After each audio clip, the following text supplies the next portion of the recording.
I am very excited. I love always giving a little bit of an insight before we start these podcasts. I'm extremely excited to hear the story.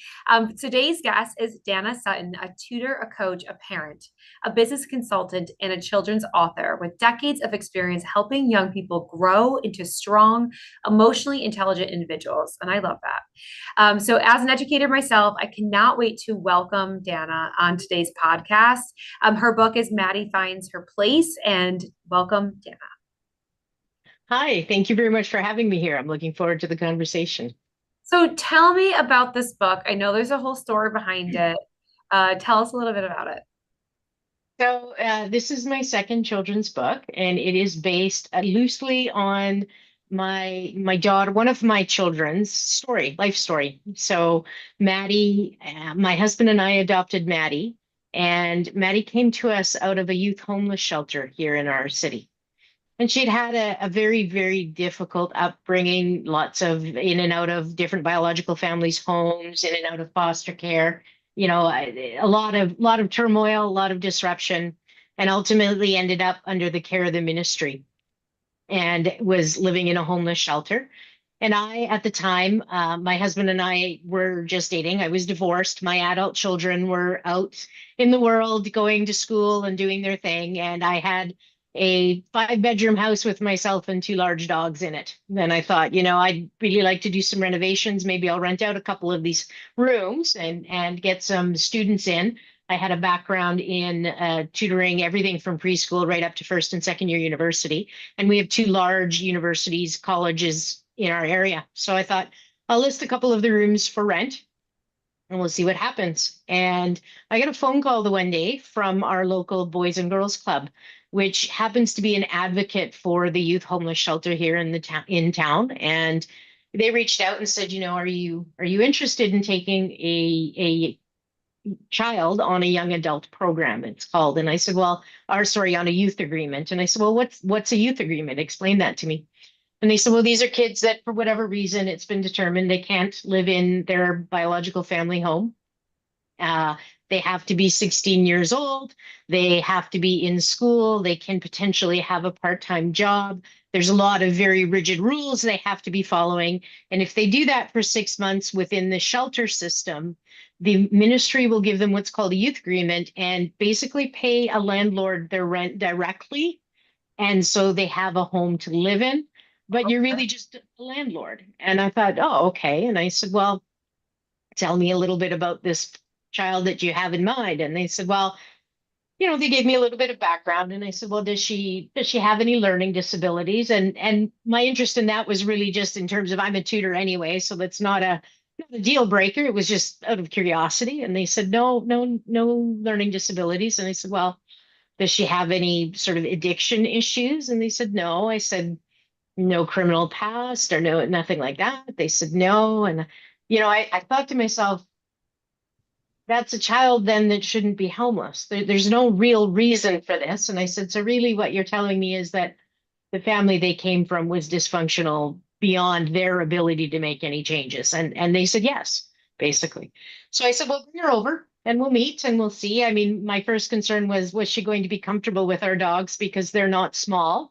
Our big guy is 110 pounds and our little one is 85. So you have to have a certain personality to be able to deal with that. So they brought her by that day, and she'd actually had her wisdom teeth out that morning, so she was a little bit on the loopy side of Oh, things, and very very nervous. But we met, and she seemed very well spoken, and I was really impressed with the idea that here was this 16, almost 17-year-old child who very clearly had an extremely tumultuous background and was still in school and was still trying to make the right choices and the right decisions and was looking desperately for people to help her. So after we met, I said, sure, we'll do that. And she moved in. Now, when she moved in, we were told very specifically, you are a landlord. You're not, this isn't a parenting situation. It's just you're the landlord. You can have typical landlord rules, but you're not a parent. And I said, okay, that's fine. And I own my own business. So my business has a particularly busy season from sort of October to the end of April here in Canada. And So she'd been with me for about 5 months, and I was at work, and I had been at work late a couple of nights a week that week. And my son was in town to do 6 weeks of his journeyman electrician schooling before he went back to his job. And he called me one night at work. He said, "Mom, I think you need to come home." And I said, "Oh, okay, what's going on?" And he said, "Well, I'm not really sure, but Maddie doesn't have any food in her cupboards, and I've bought her dinner 3 nights in a row, and I think there's something going on. I think she needs some help." And I said, "Okay, I'll come home." So I came home, and that was kind of the first time where I sat down with Maddie and really kind of pushed to integrate a little bit and to find out really more specifically what the issue was. And once we got to the sort of what was going on in that particular case, I realized that this was not a child that was ready to be independent. That, regardless of what the ministry was telling us, this was a kid who needed some parenting and needed some intervention and needed some support. And so that was kind of the starting point. And we started to integrate more and more. And I sat down with her, and first of all that night, and said, there is no reason for anyone in this house to be hungry. We have a kitchen full of healthy foods, and regardless of what's in your cupboard, this the kitchen's full. Eat. And that was the first time I think anybody had ever really said to her. I learned from her later as we got more in depth about her background and that kind of thing, that she'd had experiences where she wasn't allowed to eat until everybody else was finished. She'd had experiences where she was force fed foods that she knew she didn't like, and that was it. That was all you had. So there was a lot of very tragic history around nutrition with her that she still struggles with today. She's still it's something she's learning and she's working on. So that was kind of the starting point. Ultimately, at the time, my husband and I were dating, and eventually we got engaged, and we decided we were going to get married. And he brought up the idea of adopting Maddie. And at the time, Maddie was still very involved with her biological family. And so I said to my husband, that's not our role here, right? She still wants a relationship with her biological family. She's still working on it. So our role is to support that opportunity and just be here, kind of pick up the pieces when things go sideways and to help her out. But eventually, Maddie was probably about 20, I think, when it became very apparent that that biological connection was finished now, that she wasn't interested in rebuilding anymore, that she had come to a point where she was ready to cut those ties and move forward. And by then, my husband and I were engaged to be married, and he brought it up, or I brought it up, I think, this time. And he was like, "Yeah, I'm still 100% interested." And we ended up adopting Maddie. So she was 21 by the time we adopted her, which seems a little bit silly in terms of she's an adult, she's 21, she qualifies. But I think it was really good for her. She changed her name, and that's how she became part of the family. So this story that we wrote, Maddie Finds Her Place, it's obviously a children's book, so it's written in such a way as to not really go into details about the backgrounds and that kind of thing. But the idea behind it initially was I wanted other children who were in similar positions to see themselves in Maddie's story. But what really became interesting to me was when I said that to Maddie one day. She said, "That's not why you need to write. You need to publish the book." And I said, "Well, why do I need to publish the book?" She said, "We all know we're there. We all see each other. We know exactly which kids are which and who needs help and whose family isn't doing what they need. I want other adults to see that we're out there because I'm not the only one who needs help." So that was for me really kind of a profound, oh, you're right. Like that's a big thing. So How old is Maddie now? Maddie now is 25. Yeah. So she's doing pretty good. She's got some post-secondary training under her belt, and she's got some health issues that we're dealing with and we're working through. And as I said, she's still got a lot of baggage to unpack, and she's working through that process. But overall, she's doing really well. We're really proud of her. How does she feel about you writing the books about her? It was very interesting. So this was not the first book I wrote. The first book I wrote was a book called You Can Do Hard Things. And that was really based on my biological children's upbringing, where, each, when they came to us and said, I can't do this or I need help with that, the answer was always, I will help you solve your problem. And, it's lighthearted and it's kind of fun and everything else. And then when I wanted to write the second book, I wanted to write Maddie's story. And as I said, for me, I wanted other kids to see themselves represented in it. So I wrote the book. At the time, Maddie was living in another city working, and I sent it to her and I said, here's the manuscript, but I said, this is your story. So you get to decide if this goes out into the world. I said, because people will know who you are. I mean, if I publish this and we do well, which we're trying to do, and we're trying to get the stories out there, people will know who you are and they're going to know it's your story. So I said, it's up 100% up to you if you want us to publish it or not. And if not, that's fine. We have other stories that are in the works as well. And she said, okay, I'll read it and I'll call you back. And so she called me back a couple of hours later and she said, I cried for an hour, but I want you to publish it. And I said, okay, all right. So, and she loves the pictures. We really worked hard on the book to include a lot of things that Maddie had told me along the way. So, for example, one of the things that she was really difficult for her as a foster child moving in and out was every time you went somewhere new, you only had the backpack on your back. You only had the bag on your back that you were carrying with you. And so if you look in the book, in every page, everywhere Maddie goes, she's got her backpack. Um, Another thing that was really important to us in that book was just the idea that, again, and this was more on my side, is I wanted people to realize the lady, quote unquote, that Maddie meets and eventually makes a home with was in the background of every image in the book Oh, with the dogs, right? And that was also kind of a message for the kids too, is the people who will help you are there. sure. You just have to find them. It's really cool. It's such a special story, and I'm glad you're sharing it. But it is interesting of Maddie's take that it's the adults that need to learn. Mhm. Yeah, and she's not wrong. I've done a few different interviews, and had a few times where people have said to me, "Well, why did you take her in?" And my response is always kind of surprised. Why wouldn't you have? Yeah. Right? I mean, I had a house, I had the homes, I had the experience. I was an educator and a coach. I had lots of experience with teenagers. And this was a child who clearly needed help. So why wouldn't you help? Hmm. I think that it's a great question. And I think if our society were to be open to that even more, then we would have way less crime and way less, issues that we are having today, and a connectability, which I think is lacking as well.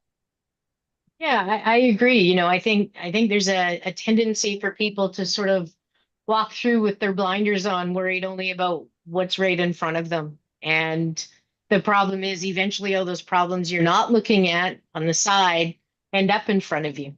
So if you address them soon, earlier, then it's a lot easier to deal with. I mean, it's a lot easier to deal with a 16-year-old than a 29-year-old addict who never got help. Hmm. Yeah. Absolutely.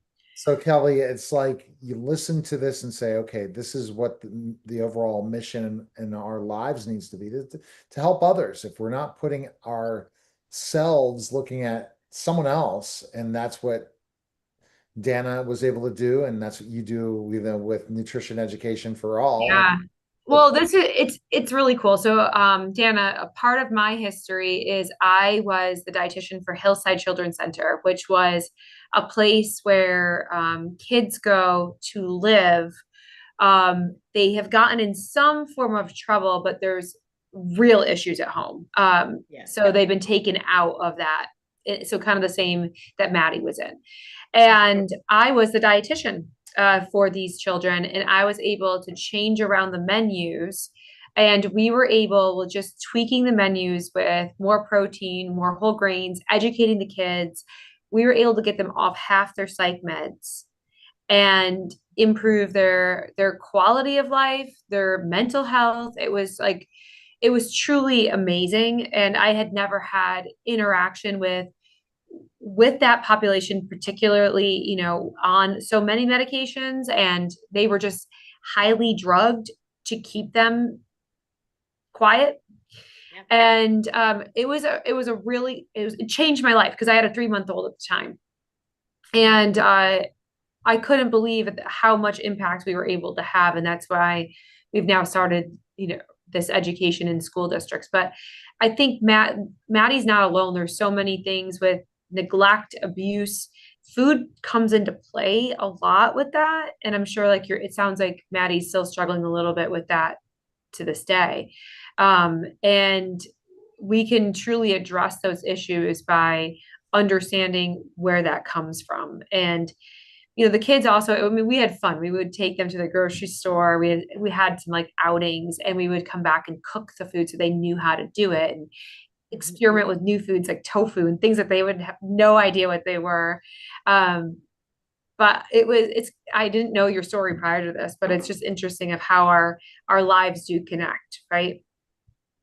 Yeah, it was, Maddie, of course, it took some time for me to get all of the different stories out of Maddie. And I mean, I still only know a fraction of them, but it really amazed me how often food and nutrition was involved in those stories, and either it being withheld or being forced or, Yeah. being used as almost a carrot and a stick kind of way.